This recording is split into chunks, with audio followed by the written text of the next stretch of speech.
that out. Okay, I've been going on and asking all the questions. Now it's time for my students to ask some questions.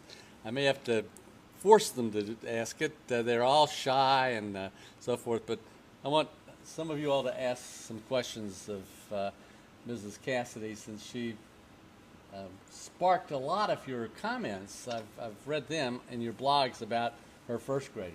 So who wants to take over here? My name is Dante Rome. I'm a physical education major here. And my question is, how often do you, let's say, use blogging in your classroom, like maybe on a daily basis or weekly basis, or how often do you use it? That sort of depends on the year. This year, because I have a smaller group of kids, and I'll explain that in a minute, we basically blog about once a week, occasionally a second time in the week, because we tend to blog all together this year when we're in the computer lab. Now, in other years, I have used blogging as one of the things that my kids do in the rotation for guided reading. So some of the kids will go and do spelling things, some of the kids will go to the computer and blog, some of the kids will come with me and do reading, some of the kids will go with the resource teacher and do some reading things. And it just happened this year that I have 4 adults already working with my kids, so I don't need to have kids on the computers as a center, and so we're doing less blogging.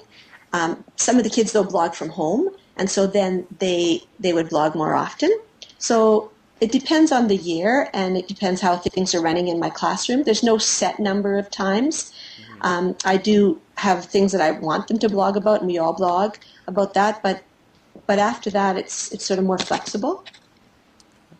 Thank you. And how on earth could a blog be useful in phys ed, you ask me? Oh, yeah, that was my next question. Is that a good question? I guess so. Well, how about if you had a blog and then you were able to post the assignments for the kids, and practice time gets changed because the gym is booked at that time, and so you just pop it up on your blog or some other online thing that you have. Isn't that a lot quicker than trying to put an announcement over the intercom and the kids aren't going to? What if you texted them on their cell phones and told them? Wouldn't that be a great use of technology? Yeah, they probably all get it. All right, thank you. And Okay. Hey, how you doing? Hi. Actually, my question was, with blogs being so accessible by the internet, do you fear there'd be more cheating going on? More like people just logging in and looking at somebody else's papers from like 2 years ago? Do you feel that's a problem with blogs? I don't think it's a problem. I think it's a switch in how we view information. I think information is becoming more collaborative, and I think that then your professor should get more creative in the ways that he asks you to present information, so that it's not possible for you to grab somebody else's and copy it, because you can still get the information from what those other people have written, but that you need to present it in a different way that would make it yours. But I think, when I do a presentation, I'm piggybacking off of work that other people have done, and other people piggyback off what I do. And that's not cheating, that's collaborating. And I think that's what we need to be doing, because the internet now allows that. And so I think it's a shift, and it's not just you that's going through the shift, it's your professors and teachers in schools. I think we all need to think in a different way because of technology and what we can do. Okay. Hi, how are you? I'm I'm good. How are you? Really good. I'm Ron Busby. I'm a physical education major also. And I know you've talked about blogging and Twitter and all that being really good in education. Do you think Facebook could be used in education also? I think that it can. Now, as I mentioned before, I'm really not an authority on Facebook. So, but what I've heard some teachers have done is that they've had their students set up a separate Facebook account that is their school Facebook account. The teacher does not want to know all those things that you put on your other Facebook account. It's best that we don't know those things. But if you have a Facebook account that's that's just your school one, then yes, that's got great potential for posting of assignments, posting of information, resources, things like that. Absolutely. Thank you. Hey, my name's Hi. Rebecca. I'm an Hi, Rebecca. elementary education major. And I was just wondering, with all of the stuff that can be posted on the internet, how do you protect your students from seeing or being exposed to things maybe they shouldn't be exposed to? Just Okay. through Oh, being we on the have internet. yes. So there's a couple things there. First of all, is protecting them, and then protecting what they see. That's two different issues. So I already referred to how I try to protect them, and then I teach them not to use their last name. I teach them that they shouldn't post a picture of themselves with that. I talk to them about uh, how we are digital citizens, that we try to be positive to others when we comment, and we don't say mean things. And every year I have some girls that have a fight and try to comment and say bad things to each other, and then we have to talk about that. Do you really want me to post that comment? Are you going to feel like you hate her the next day? Stuff like that. So that's one side of it, and the other is teaching them, when they go on the internet, what places are safe places for them to go. So my classroom webpage is sort of a hub that has links to my blog and has links to games. And we talk about, when you go to that game, what are the parts that you should click on. The part that's in the middle is the part that Mrs. Cassidy wants you to use that can help your learning. All of those shiny links and flashing things around the edges are links to other places that may be okay, but they might not be good places for you to learn.